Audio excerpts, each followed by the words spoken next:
Hey Joey, another good week this week. You picked some really interesting and fun faces to work on. Going forward, what I would like you to do is it seems like a lot of the photos that you have that you choose, they're like three-quarter views, so it's not a profile and it's not a head-on picture, so the person has kind of got a three-quarter look.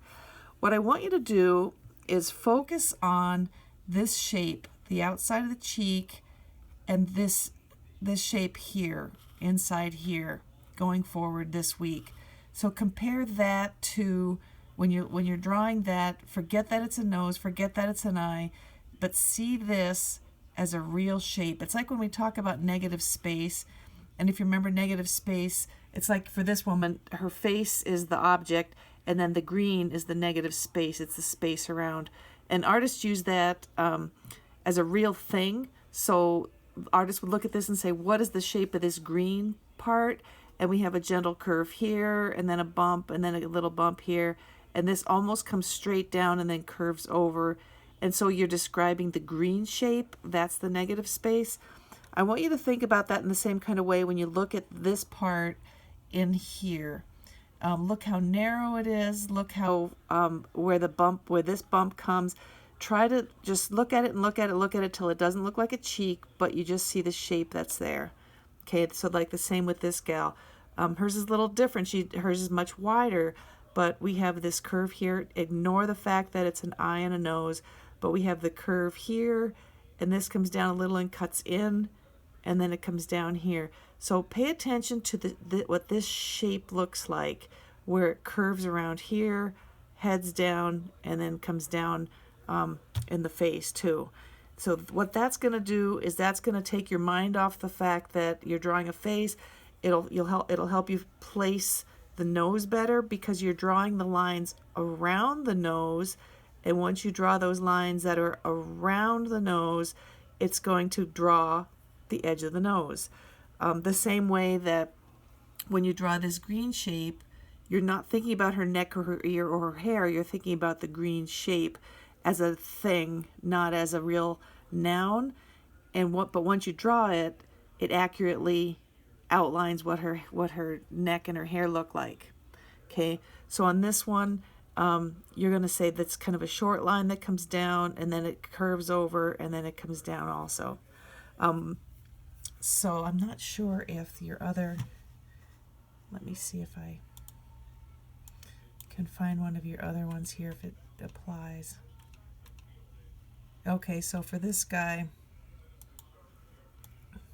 same thing. When you're drawing a picture like this, you see this shape here, and then there's a definite curve there, and then a little bump, and a very slight ski slope. If this was a ski jump, it'd be incredibly steep, but then it has almost like a point, and then it curves in, and then it comes down. So try to see this shape and draw it as wide as it is here and narrow here, and then try to get this curve in the right place.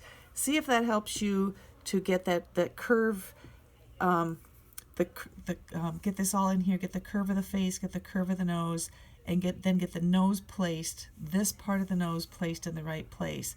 Because once you draw this shape, and you try to do it super accurately, then you look to see how it fits in with everything else.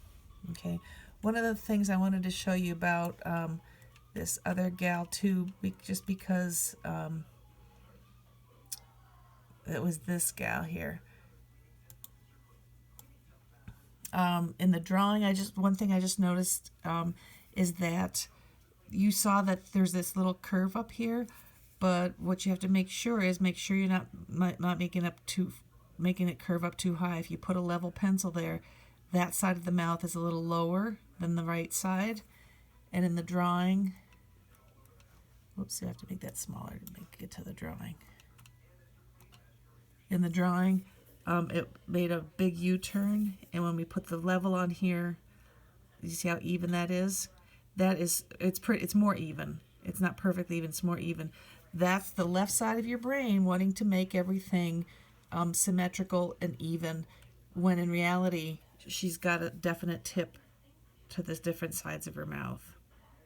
Okay, and her lips go down a little bit. I think you got that. This is pretty straight across. You might want to look really, really carefully at the, sorry, I'm scrolling around here. If we look closely at her lip, we can see, if you put a pencil up against it, we can see that it's like a flat little hill in the middle. So use your pencil like that to see how things are curved, to see how lines are curved, to better draw them. So got to close this so that it sends properly. So talk to you soon. Bye.